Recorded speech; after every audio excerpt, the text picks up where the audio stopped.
I'm Bob Wilton-Berg, Dean of University College, and it's a pleasure to welcome you once again to this, our final lecture in this year's series, sponsored by the Master of Liberal Arts program and by our generous donor, Dr. C. Barbara Miller, and devoted to the subject of tolerance and civic discourse. Having previously heard from professors of classics, law, and psychology, we turn today to a part of the world, the Middle East, where tolerance and civility are tested daily. And we're fortunate to have with us as our guide Nancy Berg, professor of Hebrew and comparative literature from the Department of Jewish, Islamic, and Near Eastern Languages and Cultures. Nancy took her degrees from the universities of Michigan and Pennsylvania and joined us here at Washington University in 1990. She's known internationally as a scholar of Israeli literature, author of 3 books, 2 more in preparation, and numerous essays across a wide range of topics, although she's perhaps best known for her work on Israeli writers from Iraq. She's received many grants and fellowships. She currently serves as the president of the National Association of Professors of Hebrew, and she's in wide demand as a speaker in Israel, of course, but also in England, Australia, across the US, and many times right here in St. Louis. Nancy is also one of the most public-spirited members of the faculty, and her advice is often sought. A single-spaced list of the campus committees on which she serves or has served, and of course it's easier to get on these things than to get off them, fills nearly a page in her CV. We're delighted to have her here this morning speaking on the topic of, before the beginning, ideology, civility, and Israeli literature. Nancy.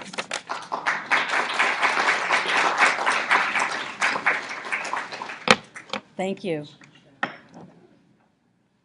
Can you all hear me? Okay.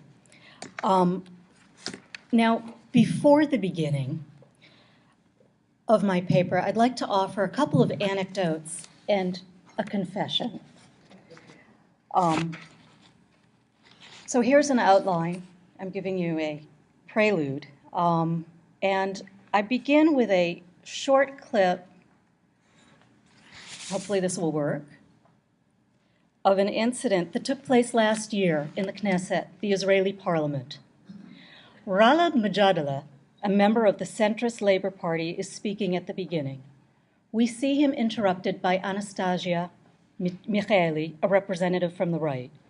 You don't have to worry about understanding the words. If you watch the body language, you'll get the point.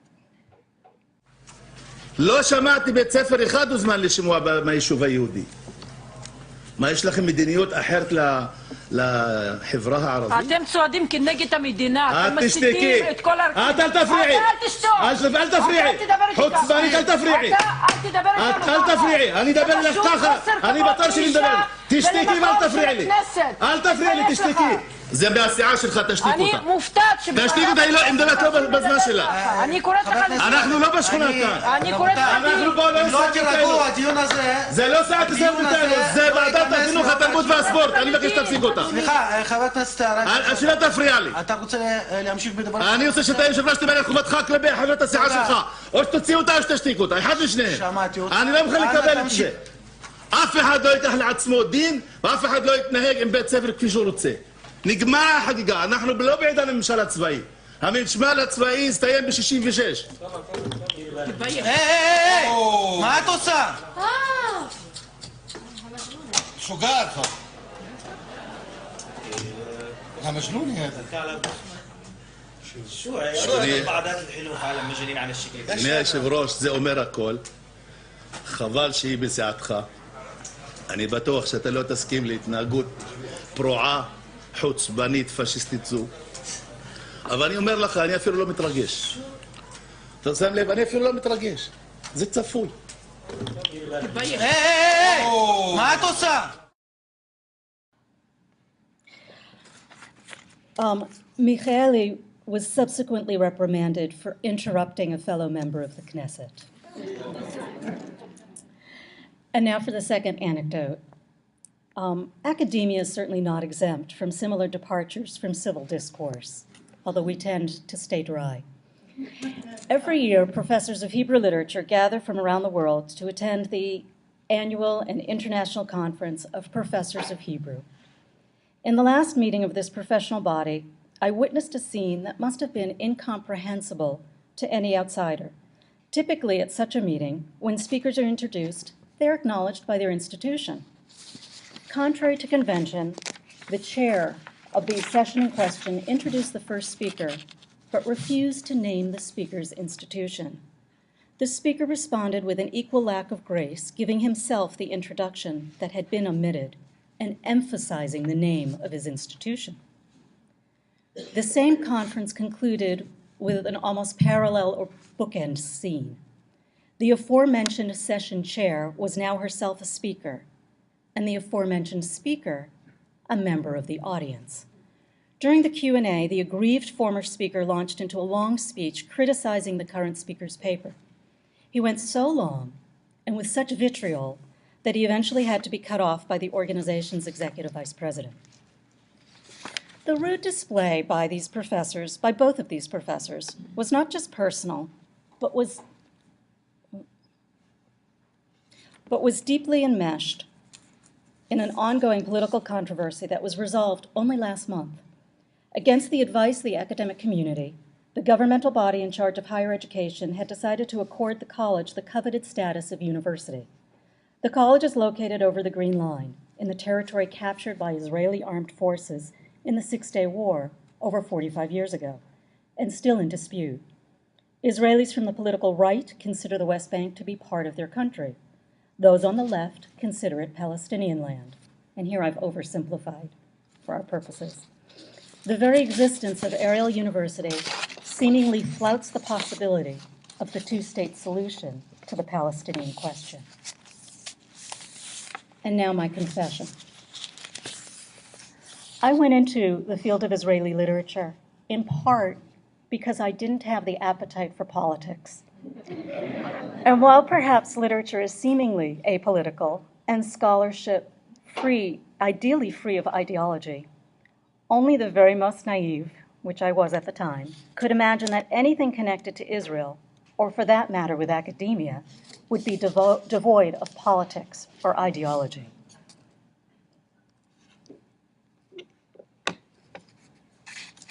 And now I'll begin.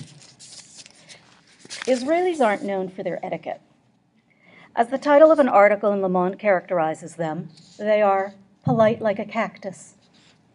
The first time I was in Israel in the 70s, a friend's mother told me how much she admired America because everyone is so polite. Please, excuse me, thank you. Israelis have a reputation for bad manners, notes Jewish American immigrant to Israel Charles Liebman. To the extent this reputation is deserved, it stems from the sense of familiarity that Israelis feel towards one another. In noting their curt nature, Adam Garfinkel adds that Israelis are sometimes rude to such an extent that it even bothers other Israelis. In 1995, Bezik, the communication company, instituted a program to get people to be more pleasant on the phone. You may already know this story of the survey done a number of years ago to research the efficacy of food distribution in the world. People in different countries were approached on the street and asked, "Excuse me, is there a shortage of caviar in your country?" The survey was an abject failure. The French didn't understand the word shortage. The Russians couldn't understand, "Is there?" Citizens of impoverished nations did not know what caviar was. Residents of failed states did not understand the notion of country. But it was in Israel where those surveyed got stuck at, "Excuse me."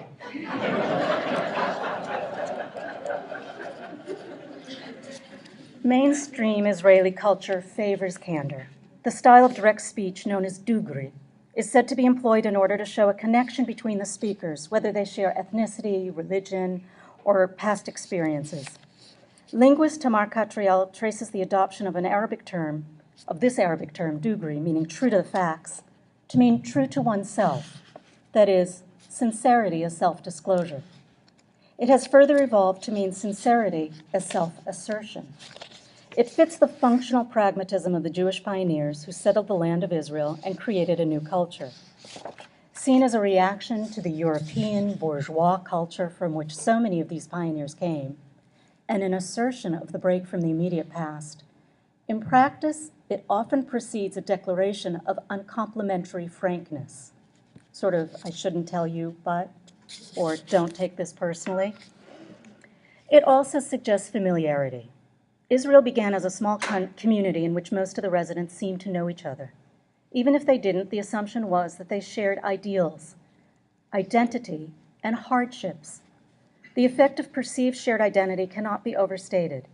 Think what it would mean for people who had been part of a small and often besieged minority in their home countries to be gathered together in a new home to be part of the majority. Israeli Jews are seen as interconnected. Usually this is illustrated through tragic circumstances, but not necessarily. On one visit to Israel, I called information to get the phone number of a writer I was hoping to interview. The operator gave me the number, but also let me know that he was in Paris for the summer. She was his cousin. Israelis commonly identify famous people by their relationships to others. Familiar relationships are central to these identifications.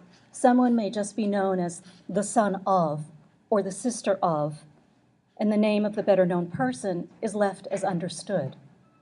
The prime minister's wife is known as Sarala, a diminutive of her first name, Sarah. Although now a country of approximately 7 million, a nation of people from all over the world, of every race and religion, it has kept vestiges of the little Israel of the 1950s and before. Among these traces are the privileging of honesty over tact, action over verbiage, and a great tolerance for confrontation. The Israeli ethos of manners, of course, affects the civility of discourse. Israel is a land of politics. Political discourse feeds the national psyche. It's one of the most politically charged societies, where not just university student unions, but even youth movements for teens and younger are driven by ideology. This leads to a splintering of political forces. Israel has the most political parties per capita, and at least a dozen parties have served in the last several parliaments, almost all of them. Casual conversations with strangers, taxi drivers, others waiting in line at the bank or post office, one's seatmate on the bus, easily slide into political discussions. The idea that certain topics could be off limits, such as religion or politics, does not seem to occur to most Israelis. Seemingly immune to self-doubt and self-esteem issues, most Israelis are not shy about offering advice, opinions, or judgments. When I was younger, I often encountered cab drivers who, after finding out what I did, would often let me know what was wrong with my research, what I should be reading, and who the real writers were. It does not take long to realize that literature plays a more central role in Israeli society than it does here. As one Israeli scholar notes, quote, "Here in Israel, the matter is of critical importance because Hebrew literature was the dove that heralded Zionism, the rebirth and the reestablishment of the State of Israel. We must not allow it to become the raven that heralds its destruction, God forbid. Without Hebrew literature as a glue that binds us together, we have nothing to look for here. If the public should lose Hebrew literature as a glue that binds us together, what will be left for us?" Literary works express and work out political and ideological questions. Here I'm talking about the political significance of Hebrew and Israeli literature. The very existence of the literature is an ideological statement, as is the language of it. The revival of Hebrew into a thriving vernacular was part of the Zionist enterprise, and a response to the 19th century views that dismissed the Jews as a people. Johann von Herder's concept of a people led to the Völkische movement. For a people to become a nation, it needed a land and a language, said this movement. And one could argue, a literature. The literature first created and then challenged what has become known as the Zionist master narrative. Often referenced but rarely defined, the Zionist master narrative tells the story of the pioneers settling the land, quote, "a land without a people, or a people without a land." The literary pioneers often wrote about the actual pioneers, and in some cases were one and the same. Avram Shlonsky writes himself into a poem as the road paver, Peitan Solel, a man of letters and of labor. While the Zionism of the Yishuv, of the Jewish settlement in the land of Israel, made a deep connection to the Bible and biblical times, it consciously cut itself off from the immediate past, and especially the culture of the diaspora. One of the most famous opening lines, think of an equivalent to, oh, call me Ishmael, or it was the best of times, it was the worst of times. One of the most famous opening lines declares, Elik was born from the sea. Elik, the author's brother and protagonist of what would become an iconic bestseller, represented his generation, unfettered by parents who had been tainted by the bourgeois culture of Europe and freed from the yoke of the diasporic past. He came from the waters as if already part of the landscape. The next generation of writers, the so-called New Wave of the 1960s and 70s, famously challenged the Zionist narrative, questioning everything from the need for self-defense to the privileging of the collective. Since then, the literature has challenged the state's core myths and values in more ways, whether confronting the Eurocentric nature of the society, the dominance of the military and its effect on gender roles, the ambivalence regarding immigration, or the clash between democracy and demography. Writers have played a role in the political life of Israeli society, not only through their literature, but also as public figures.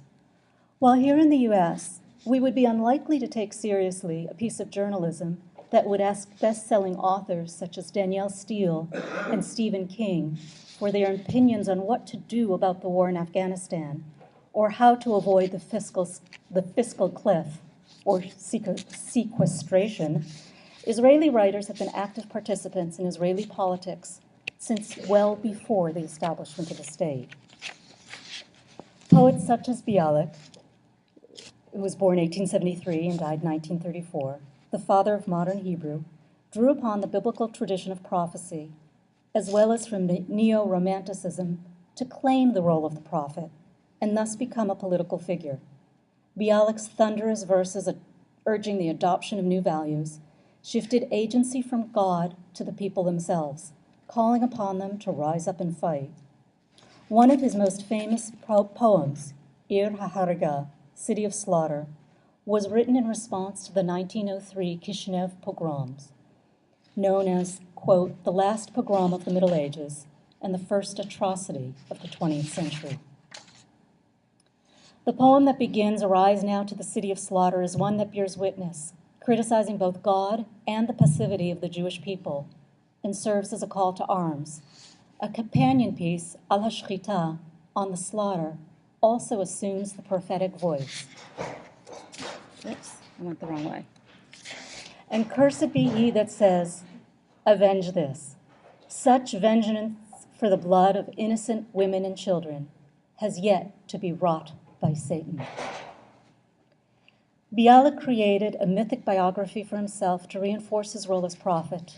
His works, as well as those of his contemporaries such as Uri Tzvi Greenberg, were taken up by leaders of the Zionist movement, who were intent on transforming the Jewish people into a modern nation. No less than the revisionist leader, Jabotinsky, translated Bialik's poem into Russian, greatly increasing its readership. Jabotinsky was also the author of the 1911 essay, Instead of Excessive Apology, which somewhat presciently draws a portrait of the modern Israelis. We do not have to apologize for anything, it states. We are a people as all other peoples. We do not have any intentions to be better than the rest.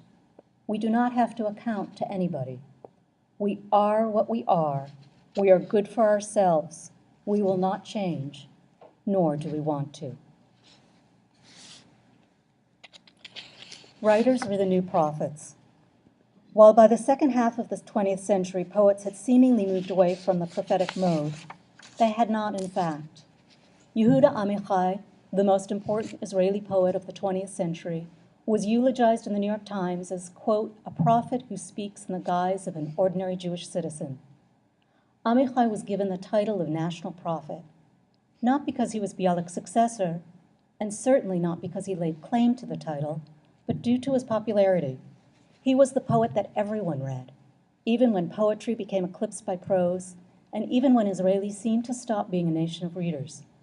He wrote of great philosophical issues of life and death, but in everyday terms, with an eye turned to small but telling details.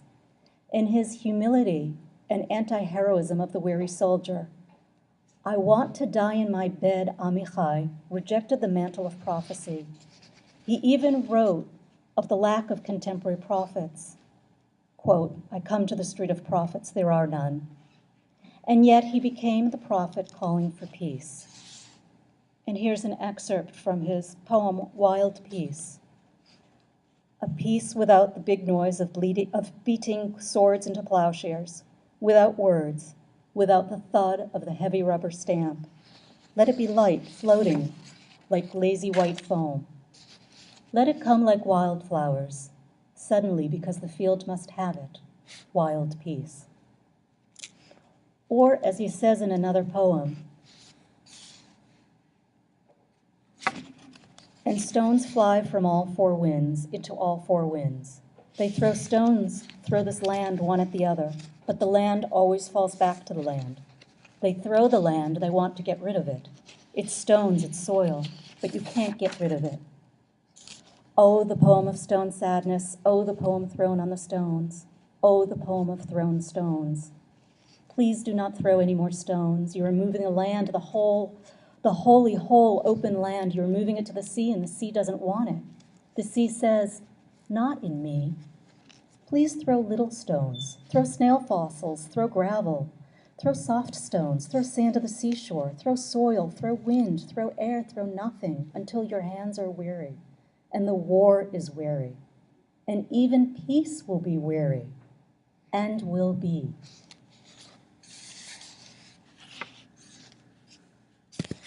Dalia Rabitovich, and her dates are 1936 to 2005, although not seen as a prophet, was as politically significant as the aforementioned. Although she never quite became the public figure to the same extent as her male colleagues, careful reading of her poetry illustrates two different strategies. The first is by insisting on the personal experience as being as momentous as the more publicly heroic, as in her simple poem after the birth of her son. And here, the personal is political. Oh, I don't have it. There it is, okay. Sorry. Little child's head. Things like that don't vex me anymore, not the ways of wickedness, nor the heart's folly, nor the prevailing blend that has a bit of both. The coarse ripples on the water grow calm. No wind stirs the swamp of reeds. A little child's head rests here on the pillow. Deep in concentration, I see him. Her second strategy is through her poetry of protest. The harsh language she uses in her poem, that is a response to the 1982 massacres in the Sabra and Shatila camps in Lebanon. The poem is You Can't Kill a Baby Twice, leaves no question as to her meaning. Her barely veiled reference to the Holocaust, they were just following orders, as well as her ironic last stanza, stirred, as you can imagine, a great deal of controversy. Our sweet soldiers wanted nothing for themselves. All they ever asked was to come home safe. Another of her poems from the same period, Hovering at a Low Altitude, is less direct and subsequently less contentious, but no less effective. The speaker repeatedly insists, I am not here, as she witnesses unspeakable horror. Here is the last stanza. I am not here.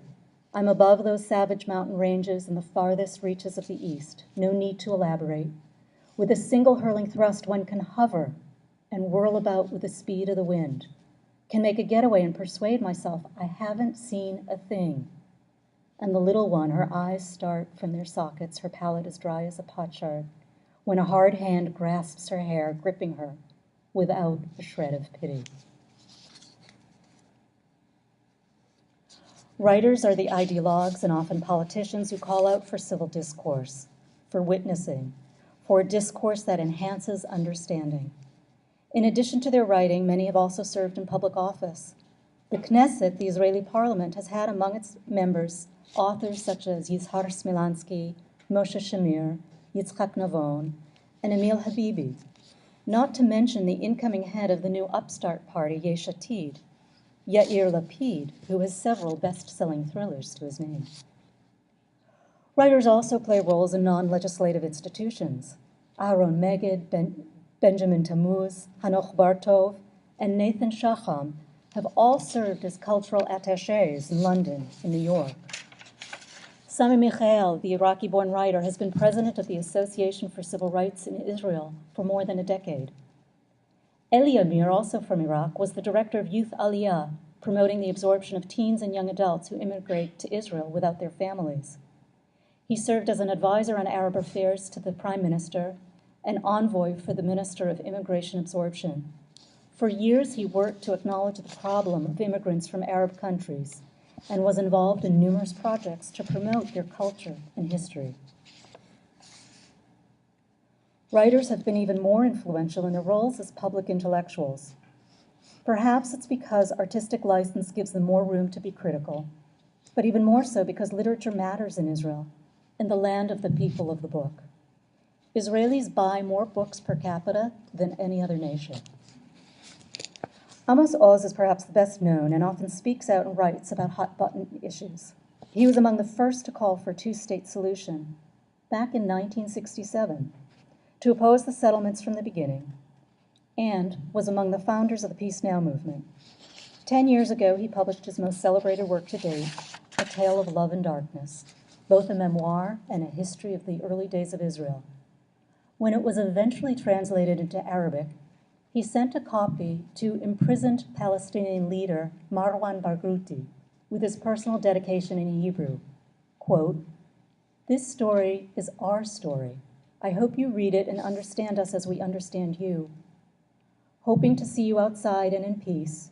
Yours, Amos Oz." He was roundly criticized by the right for the bold gesture and was even disinvited from giving a keynote address at an award ceremony. He and fellow writers, A.B. Yoshua and David Grossman, were highly visible opponents to the mission creep of the Second Lebanon War in 2006. Their body of creative writing gave them standing. Grossman, like the others, had already gained visibility as an important voice in Israeli society. His 1987 foray into journalism, Yellow Wind, examined the lives of Palestinians and Jews living in the territories. Careful readers of that book and his first novel, The Smile of the Lamb, would have foreseen the first Intifada, the Palestinian uprising, that took nearly everyone else by surprise. All of his works are infused with a humanity and something akin to naivete that lets us, the reader, truly see the other, whether the difference in identity is minor or major. I'll return to David Grossman in just a moment, but first I want to take a small detour to the politics of reading. I don't know when it finally struck me that my Israeli colleagues read their literature with more intensity, with greater stakes, both personal and political, than do I, and that they could not separate between the two, between the personal and political, in their readings. Israeli literature, in both the writing of and the reading of, is a matter of existence. When I read a book about the kibbutz, the collective settlement, for example, I'm neither taken aback nor gratified by its exposure of the collective as less than its ideals.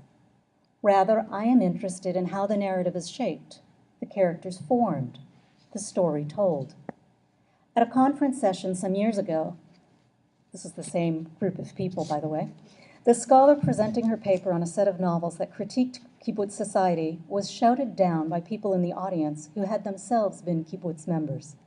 They seemed to feel that they themselves were being attacked. And so it goes. Literature is a site for civil discourse. How we read and discuss it either honors this civility or not. The taste for the political is so strong among Israeli readers that the foremost literary scholar, Dan Miron, wrote scathing criticism of the turn in the 1990s of those writers who appear to leave behind the political for the personal. Yet even the turn to the personal has been read as a political act, a self-conscious and deliberate rejection of the ideology of the nation, of the Zionist narrative, of perpetually living on an existential precipice. for even nihilism is an ism. Politically infused approaches to literary analysis, especially Marxist and feminist approaches, have been in and out of vogue since the 60s on the stage of world literature. In Israel, political readings are never out of vogue. Nearly every work, every author has been read through a prism of ideology. Major political topics include the state of Zionism, the Arab-Israeli conflict, and more recently, the social divide between European Israelis and African or Asian Israelis. Feminist issues have traditionally not been considered political in Israel. Questions of poverty, economic inequality, migrant workers, and sexual orientation are only now starting to be discussed. So with your permission, I'll return to the aforementioned David Grossman. The year before last, one of his novels was the focus of a colloquium at the same annual conference for professors of Hebrew. His book, Isha Barachat Mebsorah, A Woman Fleeing News, would be unlikely to strike the American reader as ideologically charged. Yet among the scholars on the panel, it served as a literary inkblot. The reader response split along political lines. The more conventionally Zionist praised it unequivocally. Those to the left expressed disappointment and feelings of betrayal. The book describes the protagonist's hike throughout the north half of Israel in her attempt to keep her soldier son alive. Unable to shake off a feeling of impending doom, she reasons that if she is not at home, she can avoid being notified by the army of her son's death, and thus keep the death from happening. The author himself turns at magical thinking. Grossman had taken the hike himself. He was nearly at the end of writing the novel when the 2006 Lebanon War broke out, the second one. Although initially supportive of Israel's right to defend itself, he turned against the war when its mission was expanded. He joined fellow writers Yoshua and Oz to urge the government to accept a UN-brokered ceasefire in order to avoid disaster. 2 days later, the last day of the war, his son Uri was killed by an anti-tank missile. After observing the week of mourning, Grossman returned to his book and finished it. The novel, translated as To the End of the Land, was published at the beginning of 2008. When he expressed concern regarding its reception, a fellow writer told him, "Don't worry, you're protected." It was a nasty comment, but true. No one was willing to pan the writing of a bereaved father, presumably writing about his personal tragedy. This book, more than any of his others, showcases Grossman's great talents and flaws.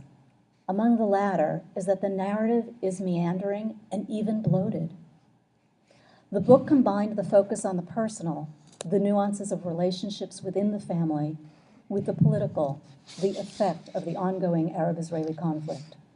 Nissim Calderon suggests that the genius of the novel is that it shows the real cost of the protracted hostilities. He suggests that the genius of the novel is that it shows that the real cost of the protracted hostilities is the loss of perspective, that one loses all judgment. This is the collateral damage. Not only our readings and reactions to literary works and analyses are colored by our ideological leanings, but also our very choice of topics. One of the most right-wing scholars in my field has dedicated his entire scholarly life to the writer S.Y. Agnon, winner of the 1966 Nobel Prize in Literature. Agnon, born in 1888, like other writers of his generation, grew up in a very traditional religious household and became secular. Unlike his peers, he was greatly ambivalent to both his upbringing and his rejection of it, and returned to an observant lifestyle. His greatest work, Tmol Shalshom, Only Yesterday, is, as his translator Hillel Halkan describes it, quote, his nightmare vision of where the Zionist belief in revelation must lead fatally back to the now sterile womb that gave birth to it, end quote. In other words, Zionism and the world it created would inevitably collapse. A secular society built on a religious foundation was unsustainable. While others in his cohort questioned the viability of modern Zionism, no one else had as radically conservative a viewpoint as Agnon. This scholar who studied Agnon more than anyone, Professor Weiss, is prominent in the Neo-Zionism movement, which is pro-settler and anti-coexistence. He is also a leader in a small extremist group who want to build the Third Temple back on the Temple Mount, now the site of the Al-Aqsa Mosque, to bring back the Sanhedrin, and to set a king on the throne of Israel. Shortly before Prime Minister Rabin's assassination, this professor of Hebrew literature tried to get the courts to charge Rabin with treason for signing the Oslo Accords. Although he seemingly took back his words 2 days after the assassination, he then went back on his retreat and stood by his initial charges. At this next international conference of professors of Hebrew, a whole contingent of colleagues stood up and left the room before he presented his paper. He has, if anything, become more extreme and more controversial, although he no longer occasions such protests. Those of us on the conference planning committee are careful not to schedule an Israeli from the left to chair a session in which he presents, or vice versa, and the colleagues above just avoid his sessions. But what I want to say is that even at our most objective, we cannot separate ideology from literary scholarship, and maybe we don't want to. We need to learn to read literature and the writing about literature through the ideological prisms that inform both, that is, the writing and the criticism. And we need to be aware of these prisms. It is our task both to understand the political landscape that informs the literature and its analysis, and to see it as something separate from the literature as well. We also want to avoid seeing only the political bias, for even those who are the most offended by this professor's politics can still learn a great deal about the writer Agnon from Weiss's scholarly work. Last fall, Weiss's colleague, Ziva Shamir, wrote a highly critical article against what she called the political anarchy in academia, and suggested that the humanities had been taken over by the radical fringe.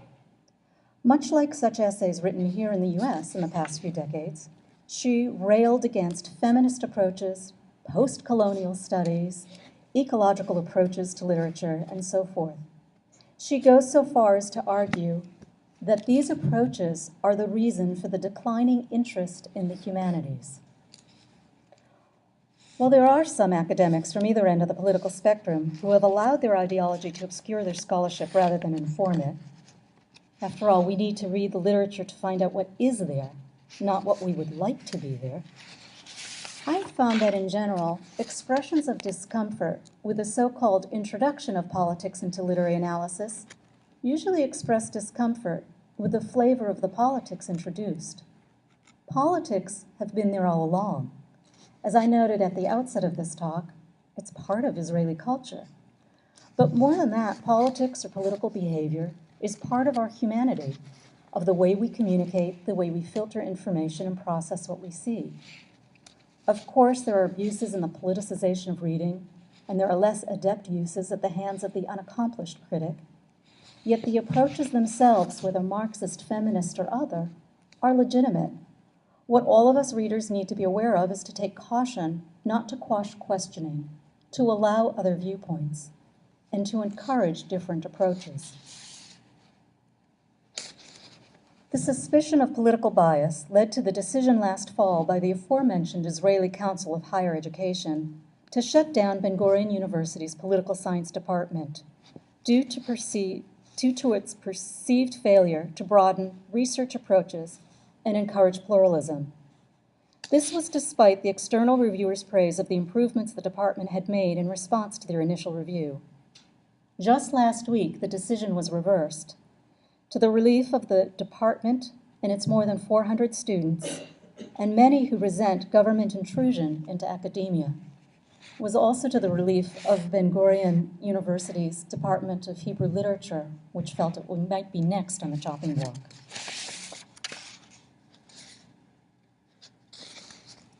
From the beginning, from before the beginning, Israel has been a very contentious, highly politicized, and ideologically rich society. It is in literature, rather than on the streets, or in the parliament that we consistently find civil discourse. Anton Shamas's Arabesques from 1986, erroneously known as the first Hebrew novel written by an Arab, is another significant work of Hebrew fiction, due in large part to its virtuous use of language, innovative structure, and unusual content. The novel blurs the line between fiction and autobiography, centering on a protagonist who shares the same name, hometown, literary aspirations, and other biographical details with the author.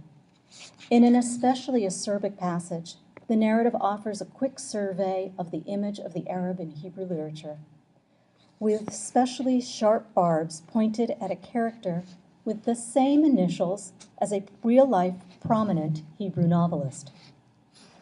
Once when I taught the novel and pointed out the thinly veiled criticism, an undergraduate blurted out, "That's not nice."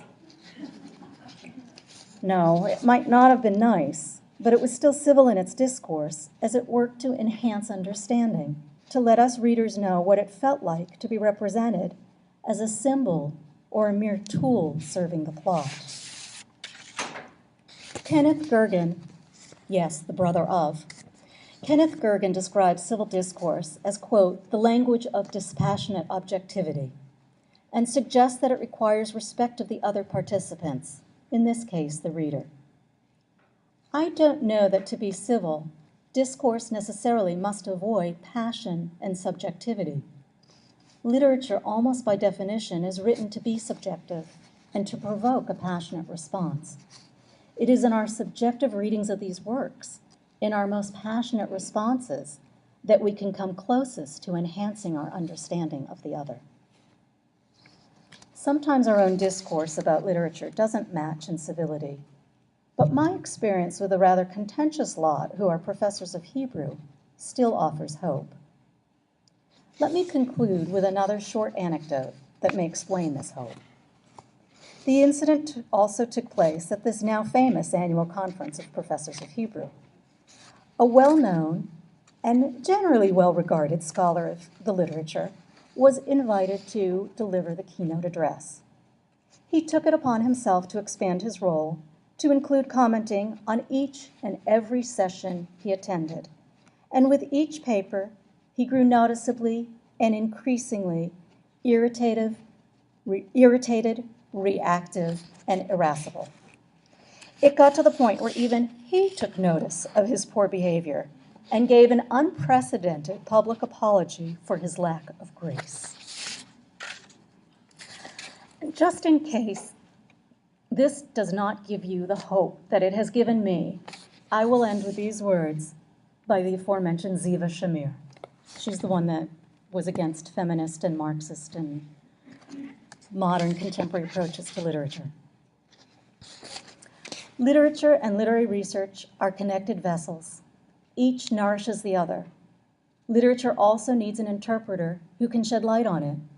The Enlightenment era poet, Judah Lieb Gordon, who was born in 1830 and died 1892, once lamented, "For whose sake do I labor?"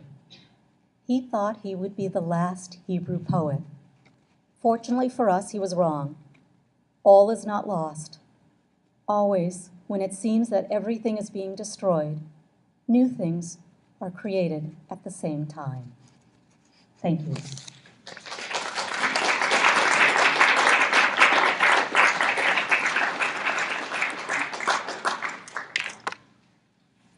There's a question in back.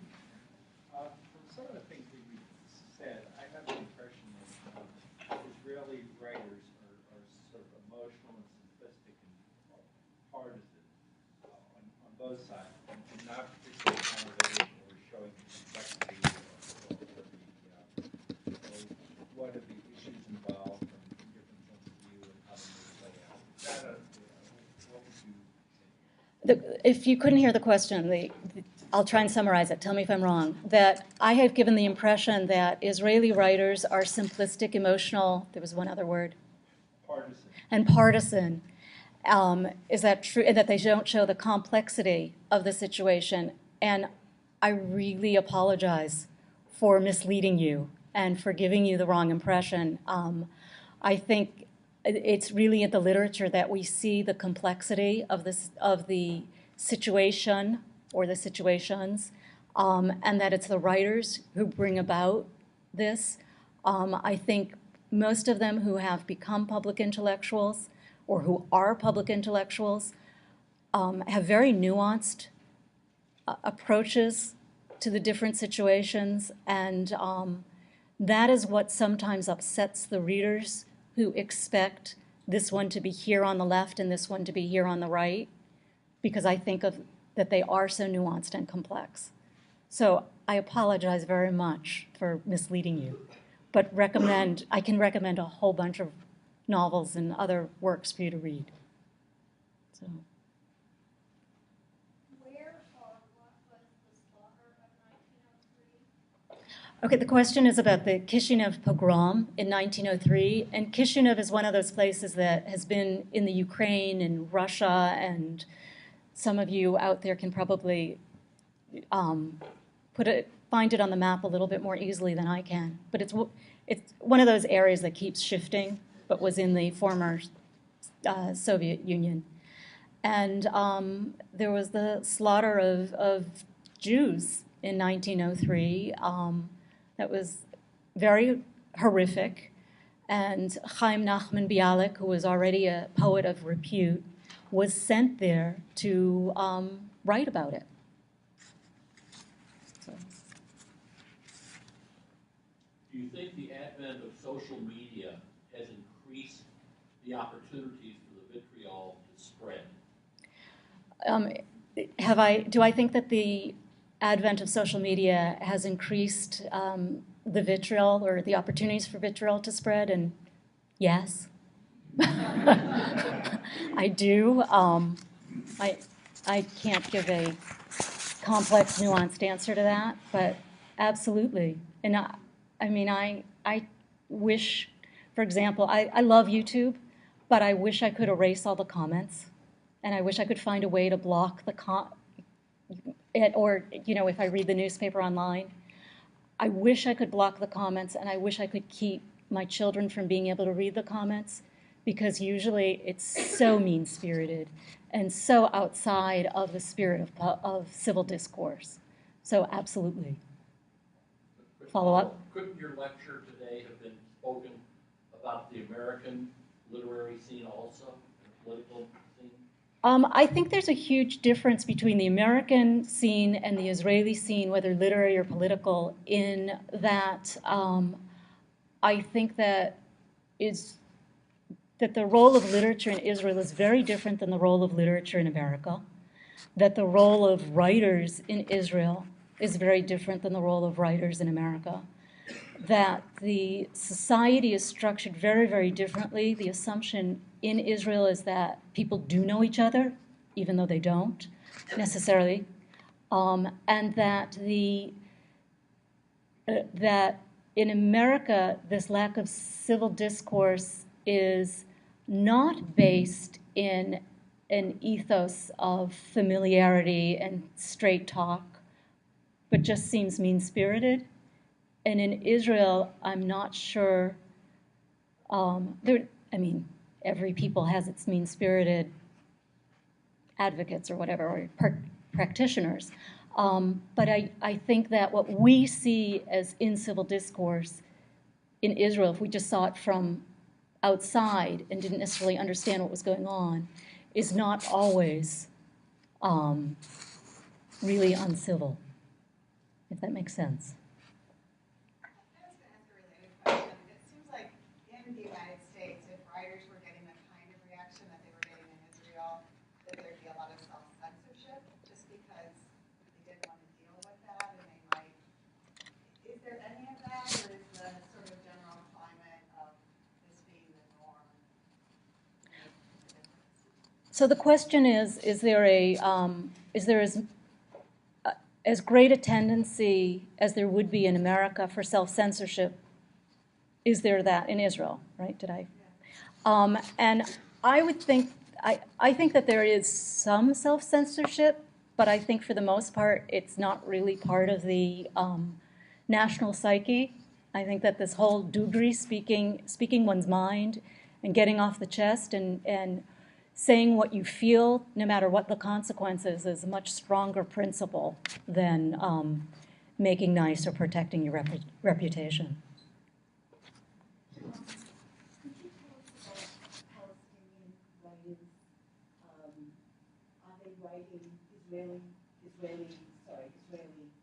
Are they writing in Hebrew at all?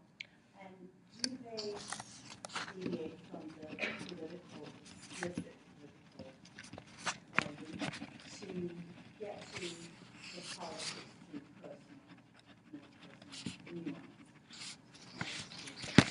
The question is about Israeli Arab writing and whether they write in Hebrew and whether they also get to the political question through the personal. And there are a number of wonderful Israeli Arab writers. I mentioned Anton Shamas. Now, he was preceded by Atala Mansour, who was actually the first Arab to write a novel in Hebrew. His novel just wasn't great, and it sort of slid under the radar in the 60s. But it was about his experiences as an Arab boy growing up on a kibbutz. So content-wise, it's very interesting. After Anton Shamas, there have been a number of other writers. There are a lot of wonderful poets who write in Hebrew, Naim Araidi and I'm blanking on one name, Nazim Khair. There's many of them are Druze. There's also Said Kashua is probably the most well-known today. A couple of his novels have been translated. One of them is, I think it's been translated as Dancing Arabs. And Said Kashua he writes a column, a weekly satirical column that's quite wonderful in Haaretz. And he also is the writer and the originator of this television series called Arab Labor, which some of you know. And it's just, it does the same thing that his novels do in terms of writing about the ambivalence of being an Arab in Israeli society and wanting to be accepted by the Israelis but not lose one's Arab identity.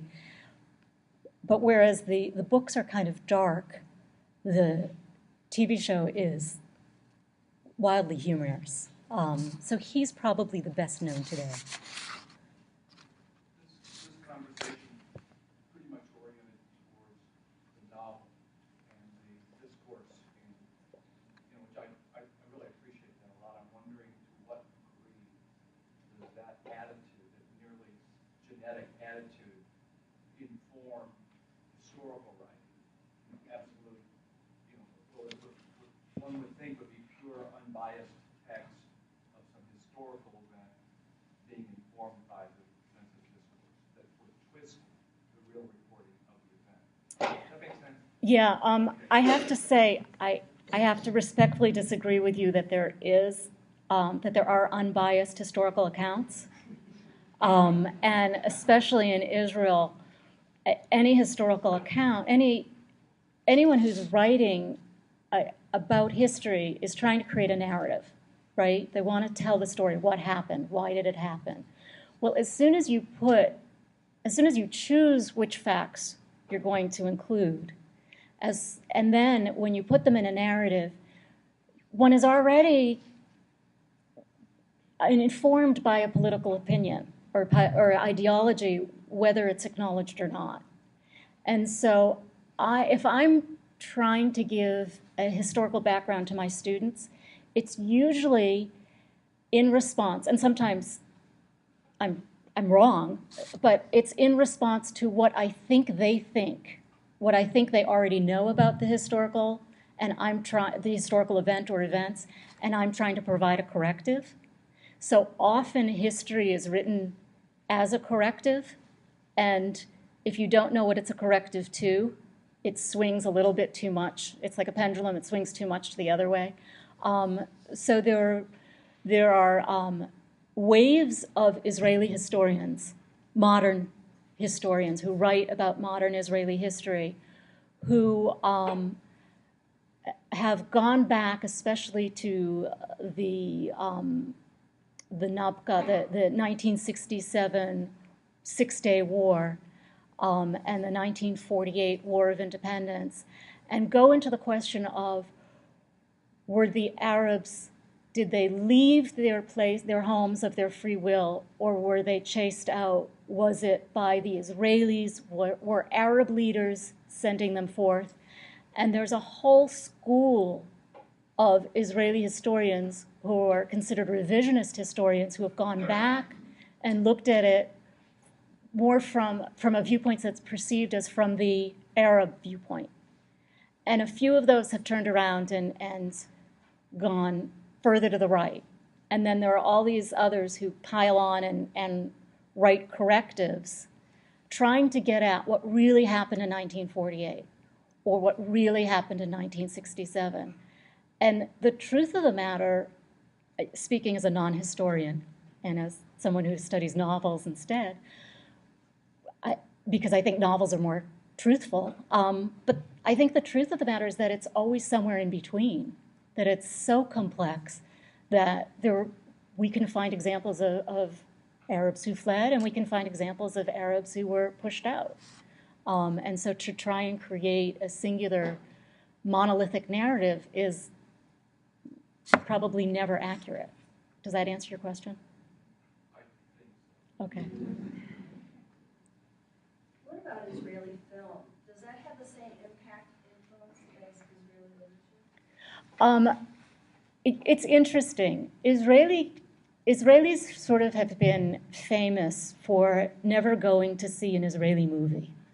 And I actually have had the experience of, most of my Israeli friends and colleagues, except those who do film, but my Israeli friends think I'm crazy when I come to Israel and I want to go to the Israeli movies.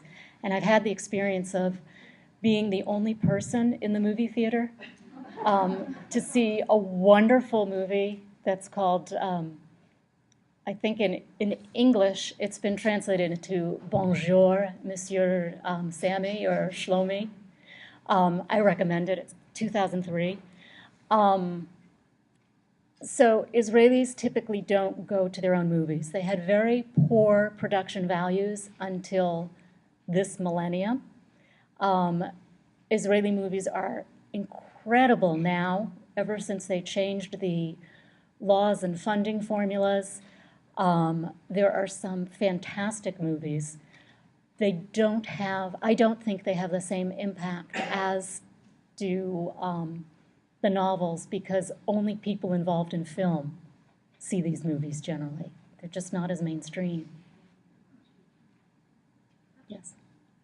Apropos your last sentence there, you were recently studying in my Christian class that the New Testament Gospel of Mark was written practically months after the destruction of the temple.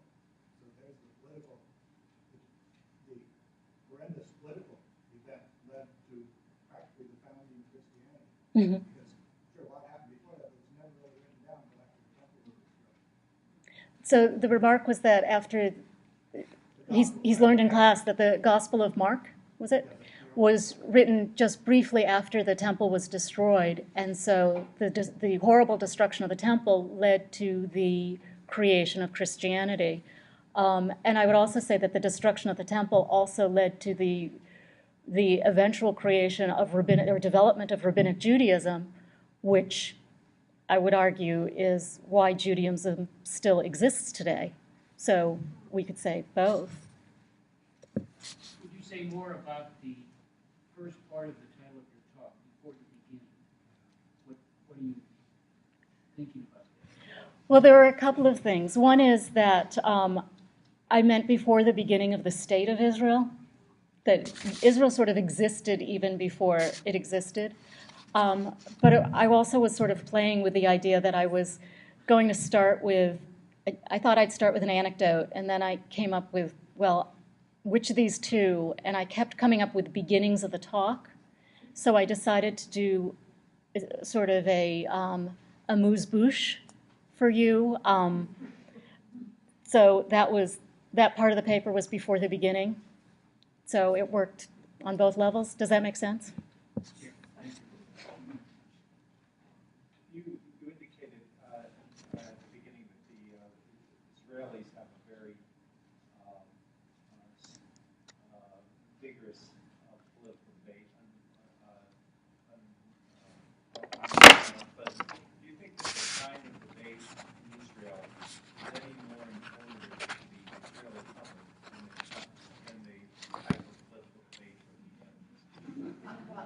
So if you couldn't hear, the question was, is the vigorous debate in Israel, vigorous political debate, is it any more informative than the vigorous political debates that we have in this country?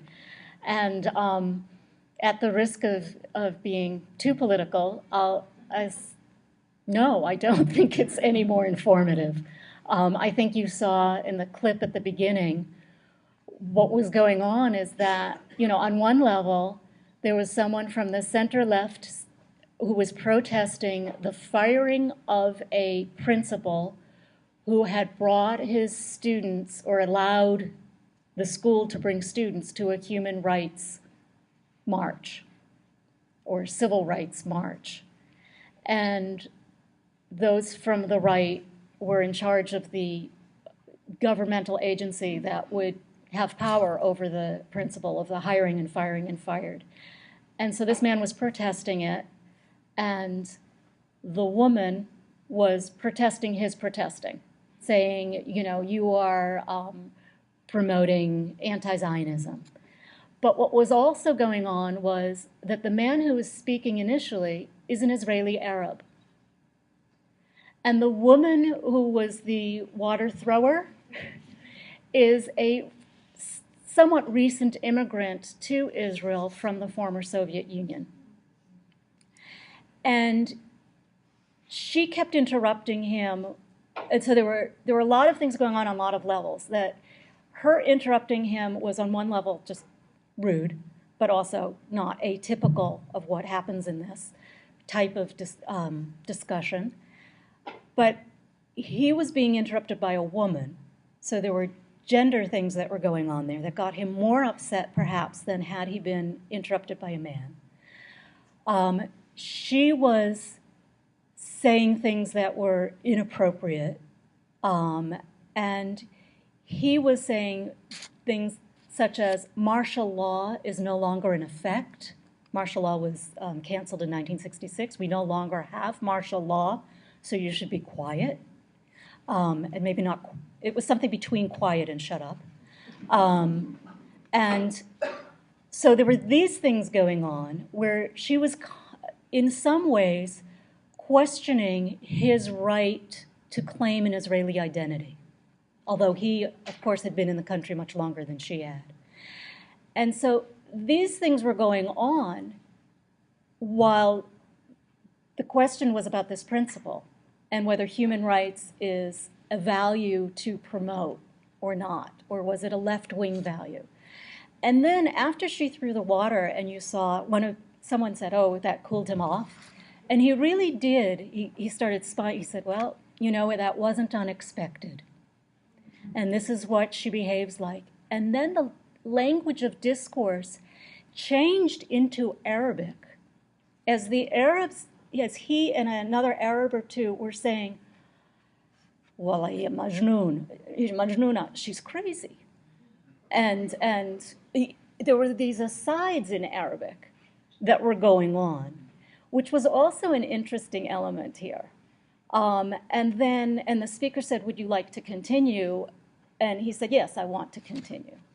And so all of this stuff was going on, but what was really important was to see the important stuff was what you got from the body language, which was he's talking, she's interrupting, he says something curt to her, and she throws water at him.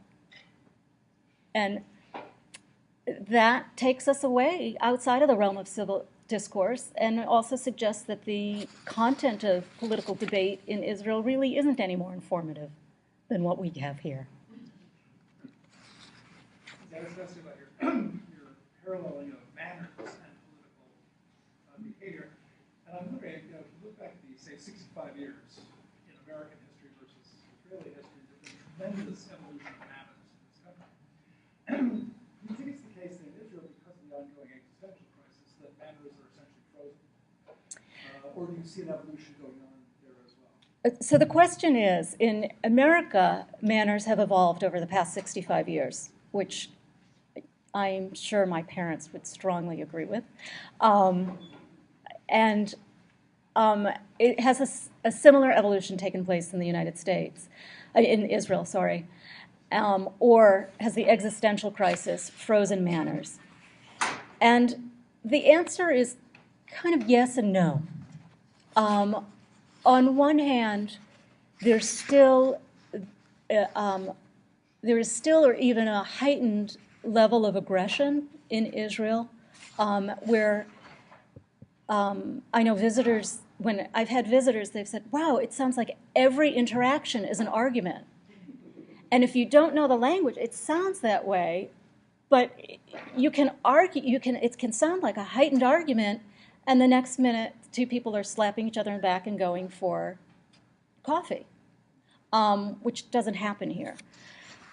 There's a big change in terms of the service industry, which it's traditionally been, if you go to Israel and you'll stand online for a while, and if you get to the bank window, that's exactly when that person either needs the coffee break, is leaving to pick up her son, or has to make a very important phone call to someone because they're meeting next week for dinner. And there was absolutely no tradition of service. It's also, if you walk into a store, we Americans, or those of us in America, tend to expect the person working in the store to greet us, to offer us help. Some of us try and avoid it, but you expect that. If you go up to a clerk, you expect the person to say, how can I help you, or to offer help. In Israel, one is that they expect you to greet them because you're coming into their store. Two is they know better than you what you need.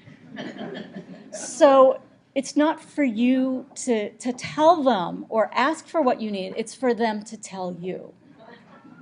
And please and thank you are just a waste of time. So that's changed a little bit too.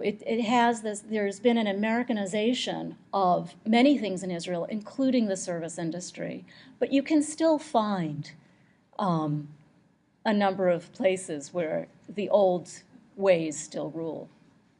So. If you were just beginning to explore Israeli literature, what novel would you recommend that has been translated into English? If you were just starting. So I've been asked for a reading recommendation if you're just starting to read Hebrew literature. I think I'd have to ask you what you usually read. What do you like? Historic novel. Shulamit Har Evan, City of Many Days.